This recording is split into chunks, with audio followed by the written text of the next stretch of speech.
Here we go. This is the Talkin' Buds Bill Show. We are back in the saddle. I am Rob Furnish. He is Brian Chalk. And we are coming to you on a Monday, hot off the heels of maybe the best win the Bills have had in several years. Brian, would you agree with that? I would agree. Like, we did beat the Chiefs last year, but this one it felt a bit sweeter. It felt nicer, especially the way that the team won. Like, it came down to coaching, and that's something that I didn't think we could actually win. So I think so. I think this is the best win we've had in like 4 years.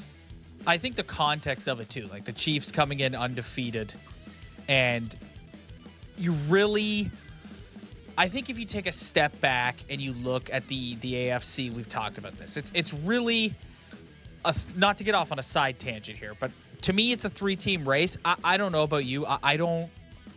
Despite the record, I just don't see the Pittsburgh Steelers being a threat to either the Chiefs or Bills. Like, to me, it's still the Ravens that I'm focused on. Yeah, I agree. Like, the Steelers have great defense, but you can't win with field goals in the playoffs. So exactly. So I'm still listen, hats off to the Steelers. They have a great record to start the season, and they are the surprise of the league, no question. But I think if you look at the AFC, as a member of Bills Mafia, you've got two teams that you sort of have your eye on, and the Chiefs are. This has become the modern day go-to rivalry in the NFL. Is that like the marquee rivalry in today's NFL is Chiefs, Bills, Allen, Mahomes. This is Brady Manning all over again. I was listening to some guys talk about that on the radio, and it's just crazy because that was like a once in a lifetime with Brady and Manning, and we seem to have it again. Yes. Super, super impressive. So just talk to me about what it is that obviously Josh Allen going superhero mode is at the top of everybody's list, but let's set Josh Allen aside now because that kind of goes without saying. We'll come back to him, but outside of Josh Allen, what was it that stood out to you in this season-defining win over the Kansas City Chiefs?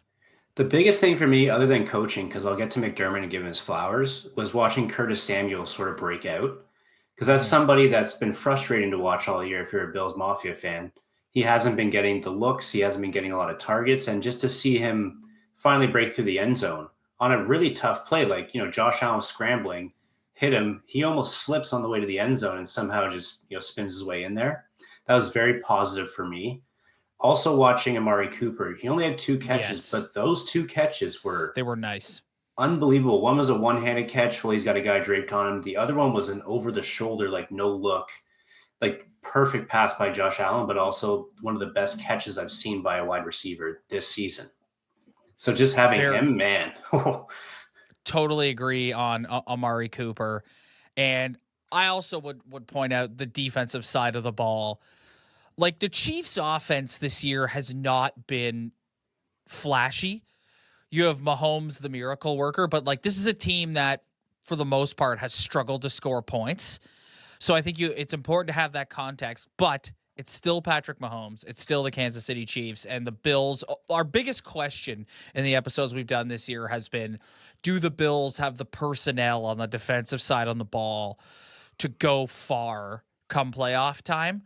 And I think yesterday, against the best quarterback in the world and the defending Super Bowl champions, they proved that if they execute, they absolutely can hang.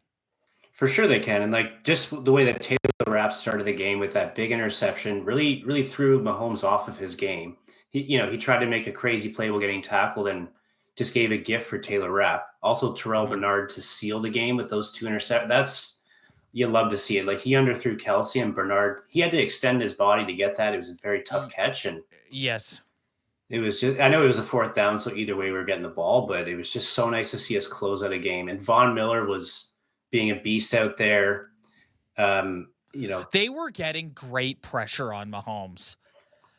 That's the MO on how to beat Patrick Mahomes was shown in the Super Bowl that they lost to the Buccaneers a few years ago. And it's no different than any other elite quarterback, which is get in the guy's face And I thought the Bills defense did a great job of that all game long.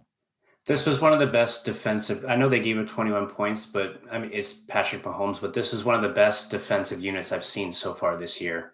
And, we're doing all this without Matt Milano, who's now working out again. His timelines progress pretty fast. So once he comes back in the lineup, like it's just dude after dude down the lineup.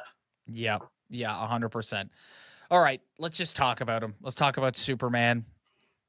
I think we all point to the touchdown run yesterday, which is like such a great sort of recovery from the I'm watching the game and he throws that pick on 4th down and you're going, no, Josh, no, like don't hand it to them. And to come right back to just compose himself. This is how much he's grown as a player and as an elite quarterback, to just forget about it and move on. You look at that touchdown run. There isn't another quarterback in the league that can do that. No, like Lamar's great. He can run the ball great, but Lamar's not bowling over 2 defenders like Allen did. 2, he had like probably 6 of them on him throughout the whole. If you watch the whole trail that he ran, he was just making guys miss left, right, and center. When he gets close to the goal line, he dropped his shoulder and he took 2 guys with him over that goal line. And it's like there's no other quarterback in the league that can do that. Which makes me like, when he does that stuff, I get very nervous because like he already hurt his wrist to begin the year, and like we don't need any more injuries, but that's what makes him so special. Like just doing these kind of plays. Yes. So the 1 seed is in their sights now. I think if you look at the Chiefs, the Chiefs' remaining schedule, let's pull it up here. I don't see, it's going to be tough. They've got a few divisional games, which are always tough, but if you're going to compare these two teams, there's no real game on the Chiefs' schedule where I'm like, I don't know, they could lose that one. Whereas the Bills, I'm looking at December 15th against the Detroit Lions. And that's going to be, if there's a game that's going to prevent them from taking the 1 seed and the bye, it could very well be that one. Yeah, and like the Lions are no joke.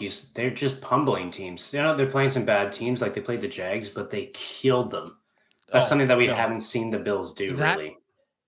Brian, that was, not to get sidetracked here, but that was like the Jacksonville Jaguars just need to be on the sideline waving the white flag. That was as brutal and merciless of a beatdown that you will ever see in this league. It was crazy, but that's what's making me as a Bills fan worried for this game, because the Bills are amazing, but their defense can get gashed. And if we get into a shootout with a team like the Lions, like they can put up 50 points like in their sleep. Yes. So I'm worried. That will absolutely be a test for this defense going forward. Now, for me, like the 49ers are coming up after the bye week. I'm not sold on the 49ers this year. Like Brock Purdy's been playing good, but the rest of the team has been injured. They haven't looked like the 49ers of the past. Mm-hmm. So that game actually doesn't worry me as much as it would have last year. Agreed. And then you've got the other 3 divisional games, I guess, and the Rams, who are sort of ho-hum. But I just feel like the Patriots are going to play spoiler for us getting a home playoff game. That's what really worries me. Yeah. Not the Jets? You're not worried about the Jets? Oh, yeah. Jets are terrifying. No, I'm more worried about the Patriots because, Drake Mays looked a lot better. They look competent right now. Let's talk about the Chiefs for a second, because it's a really interesting sort of vibe around them where they're 9-1. Everyone still considers them a Super Bowl favorite. But their offense hasn't been great all year. And Patrick Mahomes, by his standards, has not had that great of a season. They kind of look like the 2021 Steelers. Like their point differential is not even close to what it should be for a 9-1 team. It's like they're basically winning every game by 7 to, even 3 to 7 points. So their point differential is like 40. Exactly. It's really, really strange, but at the same time, you take all that with a grain of salt, because I just have this feeling, whether it's in the divisional round or if it's in the AFC Championship game, these two teams will see each other again. And that Lions game that we just talked about could be the difference of whether that's at Arrowhead or if it's in Orchard Park. And based on what you saw yesterday, Bills Mafia shows out big time for those Chiefs games. And I know the Chiefs went in there and won last year, but to me, you got to do everything you can to try and get that game in Orchard Park again, because Arrowhead is just such a brutal, brutal atmosphere to go in and try and win a football game in, especially in January. You're right. Like the way that we show up for these kind of games is basically like having a 12th man on the field for defense. You can't, they're trying to make last minute plays at the line, and Mahomes can't hear anything. They're doing hard counts when they probably shouldn't have to. It's just the Bills crowd doesn't stop yelling, which is why I really want a home playoff game. And I do think the Lions will be the decider of that. Yep. You can hang with the Lions. Scary. Yeah. Like we know we can hang with the Chiefs. That's nothing new. The playoffs will be the playoffs, but for right now, we know we can hang. Yep. That Lions team, man, is crazy. I know. Like if you're going to take a look around the league now, like legitimate teams that can win the Super Bowl. Okay. Bills, Chiefs. I still say Ravens. I know they're 7-4 and they're second in the division, but I still think the Ravens, if Lamar goes, Lamar needs to shake the January curse that he has. Like if Lamar can show up in January, I think the Ravens are scary. The Ravens are a team that'll probably get a wild card spot, and that's a team that no one will want to see in that round. 100%. And I just don't really believe in the Houston Texans anymore. They're going to kick off here in a couple hours against the Dallas Cowboys, which I'm sure will be in the W column for them. And then you look over at the NFC, man, and it's like the Eagles are 8-2, but like I don't see it. I don't see the Eagles because they rely so much on Saquon, and if he gets a bit banged up. Yeah, like the Cardinals are at the top of the NFC West. They're a bit frisky, but again, no. Like the only team in the NFC that is a clear-cut Super Bowl favorite is the Detroit Lions, and then maybe behind them is the Vikings. Yeah, or even I put the Packers in there. I know they had a tight game against the Bears, but they play good football. If the Packers can get it all clicking, and if Jordan Love can stop throwing brutal interceptions every single game, I think that will change them. But I still think the Packers are a year away. Like if you look at the Packers stacked up against the Lions, like it's no. The Lions we're ready to win a Super Bowl right now, whereas the Packers are a year away, in my opinion. And that's why the game coming up against the Lions will be a great test for the Bills. Just basically see where we're at. Exactly. Because if you do get through the Chiefs and the Ravens in January and you make it to the Super Bowl, this is likely the team you'll be seeing on the other side.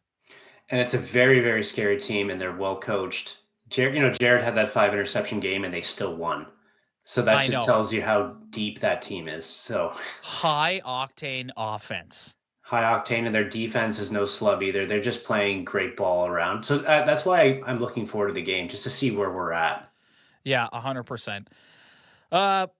Lastly, just a few more league storylines. I do enjoy coming on here with you and just getting a good chuckle at the state of the New York Jets. It's Aaron Rodgers having a worse win percentage than Zach Wilson and Sam Darnold. And their defense making the Colts look like a good team. And they fire Robert Saleh and their defense just implodes. Because they're using their defensive coordinator to coach. Exactly. Their defense looks terrible since firing Robert Saleh, which is hilarious. I just wonder how Devontae Adams is feeling, because he had a chance to go to the Bills. He had a chance to go to probably the Chiefs, a lot of teams, and he chose to go with his buddy Aaron. Yeah, which is hilarious. I just can't get enough of that. I'm so happy you brought that up. It is. It's hilarious. Bills are on a bye. You mentioned the Niner game. That's a Sunday Night Football game on December 1st. That's, again, I think the Niners are a shell of themselves. That's also in Orchard Park. That also favors the Bills. Now, I'll say this, Kyle Shanahan, he always loses the first game after a bye, which he did last week, and then they go historically on crazy runs. So I'm really hoping we don't get them on their historic up runs after the bye. Yeah. Because if you look at their records after the byes, they have an insane win percentage. Well, and the thing about the NFC too, if you look at the standings, like you've got the Lions who are 9-1, and then the Vikings and Eagles who are 8-2, and then after that, like the last few playoff spots in the NFC are wide open. Wide open. Yeah. The NFC is actually pretty interesting. The AFC's been kind of garbage this year. I mean, the Dolphins are turning it around, but as a whole, the NFC has been a lot better. Yeah, I just think like I'm sticking to what I said earlier, where I could see a scenario where the Ravens are a wild card team, and that is not a team that you want to see wild card weekend. Especially if you're the 2 seed as the Bills and you get the Ravens. Exactly. That would kill me. But I do want to, before we forget, Sean McDermott coached one of the best games he's coached. Just the fact that they went for that 4th and 2 play on the run that Josh Allen got in the end zone, that's something he wouldn't do in the past. And it's something that they talked about as a team throughout the week, and they game planned for that exact situation. Now, Josh made his own call on the play. He didn't like what he saw, so he took over. But just the fact that he's going for a 4th and 2, that's how you beat the Chiefs. And I think he's sort of coming around to learn that. Do that in the playoffs. That's all I want. Don't get scared in the playoffs. Do that in the playoffs. It's one thing to do it in the middle of the season. It's another thing to do it, to trust your quarterback. Like you saw yesterday, when he takes off, it is very, very hard to bring him down. And I know that everyone in Bills Mafia holds their collective breath when he does that. However, that's the time to do it in a playoff game. Cut him loose and let him go. There are a lot of people who believe he is the best quarterback in the world, even ahead of Patrick Mahomes. Cut him loose and let him go win you a football game. Because he's not even just the best quarterback. He's the best football player on the field. Exactly. When he gets moving, he's a truck that you can't stop. You saw it. 100%. Defenders are falling off his back when he's running. 100%.